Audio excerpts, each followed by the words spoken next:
Alright, so we are getting close to the release of Honkai Star Rail version 3.3, so it's finally time for us to talk about Hyacine, who is the upcoming Wind Remembrance character and is going to be a pretty interesting healer. So today we're going to go over her full kit and talk about her overall value to see whether or not you should pull for her on your account. So to start out with Hyacine's kit, I'm just going to skip over her basic attack since there's no real mechanics behind it. So to start out with her skill, Hyacine is going to summon Little Ika, which is her chubby little Memo Sprite over here. And with this skill, it's going to heal the entire team based on a percentage of Hyacine's max HP. And Little Ika itself, if it is on the field already, will be healed by a slightly higher percent of Hyacine's max HP as well, which is pretty nice to have a team-wide heal there. Then for Hyacine's ultimate, she is once again going to summon Little Ika if it is not already on the field, and will also heal all allies by a higher percentage, both for allies, and then Little Ika's percent will be even higher than that. And when using Hyacine's ultimate, she's going to enter the after rain state for 3 turns. And this state is really cool because it's going to be able to increase the max HP of all allies by 30% plus an extra 600.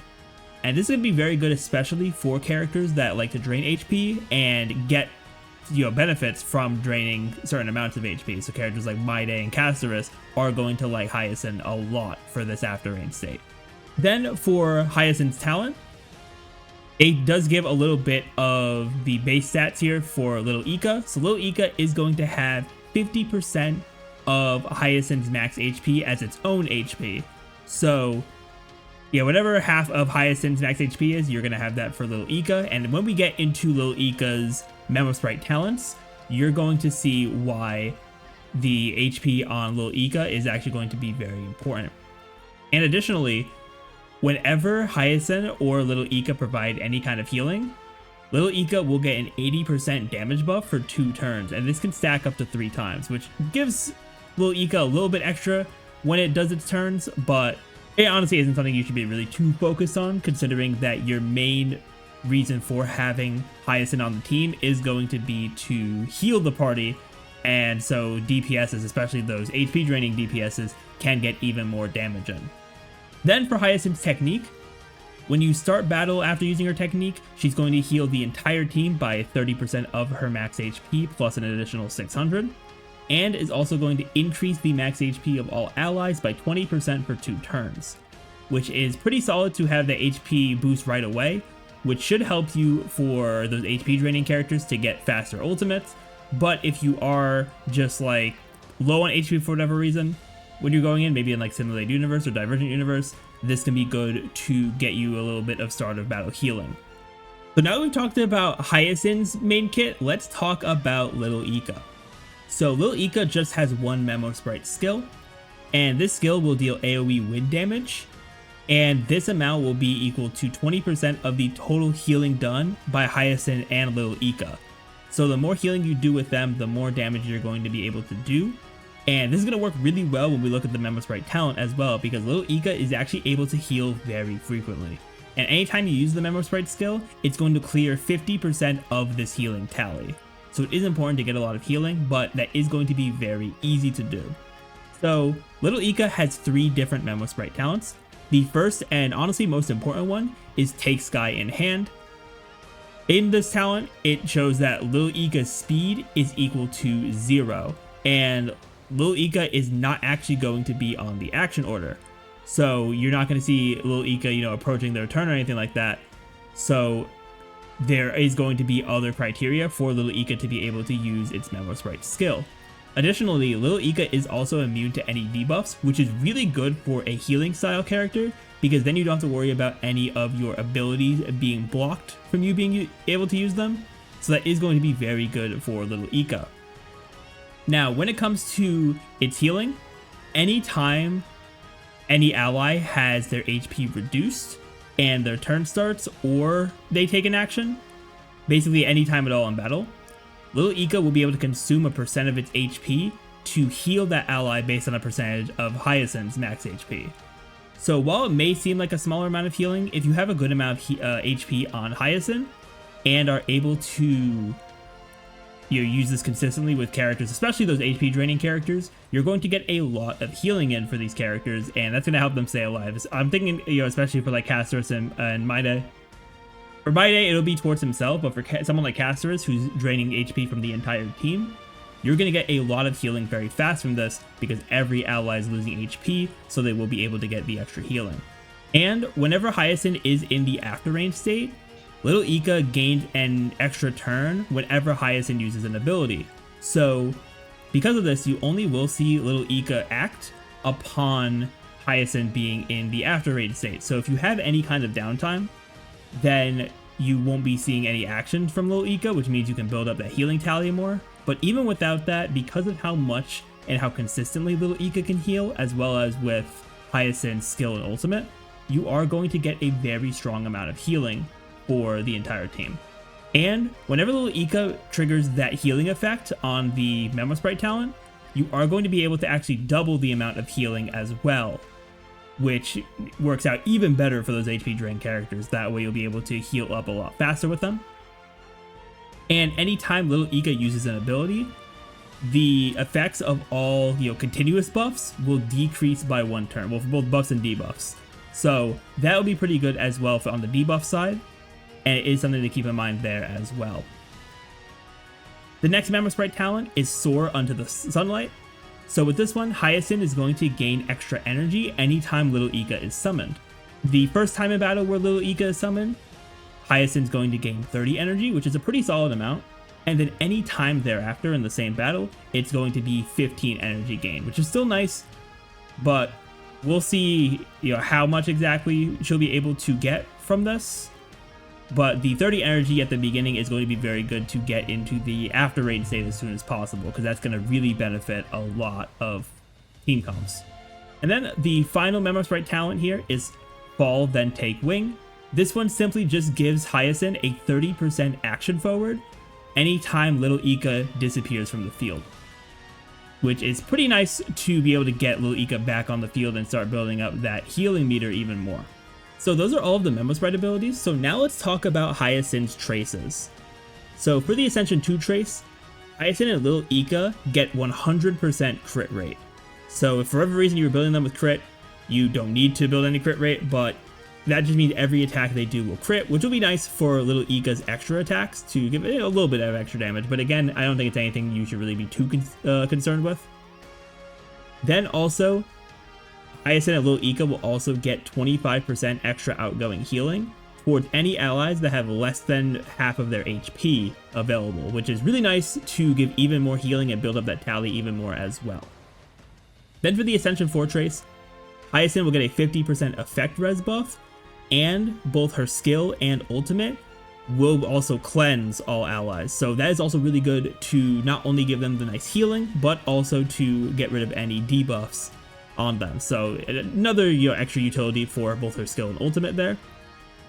And for her Ascension 6 trace, whenever Hyacine has over 200 speed, her and Little Ika are going to get an extra 20% max HP.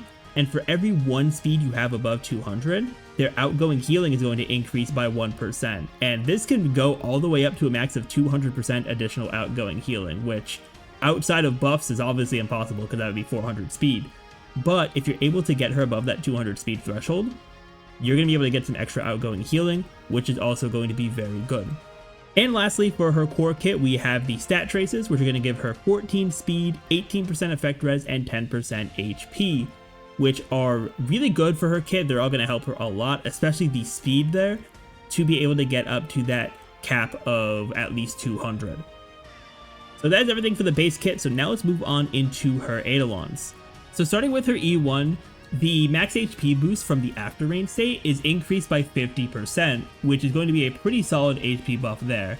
And during the after rain state, allies will be able to heal by 8% of Hyacine's max HP anytime they attack. So that's also going to be very good to have even more consistent healing. A pretty solid E1 overall, I'd say. Then for E2, anytime any of her allies' HP decreases, that ally will get a 30% speed buff for 2 turns, which is pretty interesting there. Might mess up some rotations, but depending on what your speed sets are, maybe this could be beneficial to give you an extra action in certain situations. Then for Hyacine's E4, both Hyacine and Little Ika will get 2% crit damage per excess speed counted in that Ascension 6 trace, so any speed you get over 200, which again is going to be harder to get, obviously without some really good relic rolls and certain sets and whatnot. But if you are able to get a lot more than 200 speed and also with buffs as well, then you'll be able to start doing a bit more damage with her E4, which I guess is to be expected with a higher tier Eidolon like that. And then lastly for E6, after Little Ika uses the Memo Sprite skill, it's going to clear a lot less of that healing tally. It's now only going to clear 12% of it. And anytime Little Ika is on the field, all allies will have a 20% all-type res pen buff, making the team do more damage as well, which is pretty nice to have for a sustain. So that's everything there for Hyacine's kit. So before we talk about her value, let's talk about her signature light cone, which I think is important for her because first of all, it gives her an unconditional 18% speed buff, which is going to be really good considering the fact that you need to get to at least 200 to start getting more of that outgoing healing. So you are really going to want to get that. Then anytime she uses her basic attack skill or ultimate, you're going to consume 1% of all allies' current HP. And in doing this, you're going to deal 1 instance of additional damage equal to 250% of the amount of drained HP whenever the Memo Sprite uses their next Memo Sprite skill. So this is already going to be really good for Hyacine there, since you're going to be able to get even more damage on Little Ika's skill. And this tally is actually fully reset after using the Memo Sprite skill. So it is something that you'll want to build up if you can, and could give a bit of extra damage. And also, anytime the Memo Sprite skill is used, enemies that are hit by it will take 18% more damage for 2 turns, which is also a really nice buff to be able to help your main DPS. So that is the signature light cone there. I think it is a very good light cone for Hyacine. But now let's talk about her overall value here. So I do think that Hyacine is going to be a very solid and consistent healer, probably the best on pure healing. She doesn't really have, outside of like her signature and some Eidolons, she doesn't have as many like buffs for the team as some of the other sustains have had, like other abundance characters. But I do really like the fact that her healing is extremely consistent, and I think that's something we especially need for HP drain characters. Characters like Caceres, like Maide, Jingliu, and Blade are also getting buffed in 3.4, so she will probably also be good with them. And I think she is just going to be a very strong character.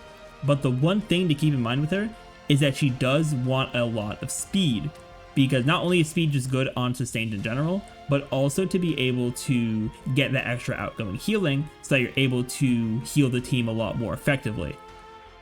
And with this, the signature light cone is going to help out a ton with getting the extra speed. Obviously, since I haven't had my hands on the character at all, I don't know if you'll be able to comfortably get to 200 without the signature light cone, but at the very least it will be very hard to do so. So if you are pulling for Hyacine, I definitely think that the signature light cone is a really good investment, because it's going to be able to let you get that additional healing from that Ascension 6 trace. So overall, I think that if you're someone who uses an HP drain DPS like Caceres or Maide, and also if you have less than 2 limited sustains, which I think having 2 limited character sustains is actually going to be like a pretty solid benchmark to be able to get through the like end game content, I think that Hyacine is going to be a really good pull. I think in terms of healing, she is going to either do as well, if not even better, on most comps than she is, compared to other healers. But I think especially if you have those HP drain characters, she's going to be the best performer for them when it comes to a sustain.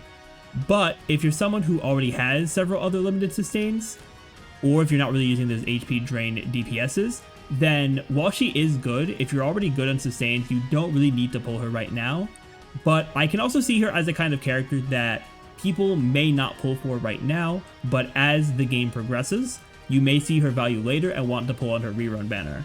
And that will likely be what happens for me, because I'm saving for the Fate collab, but we will see what ends up happening there. So that is everything I have for Hyacine.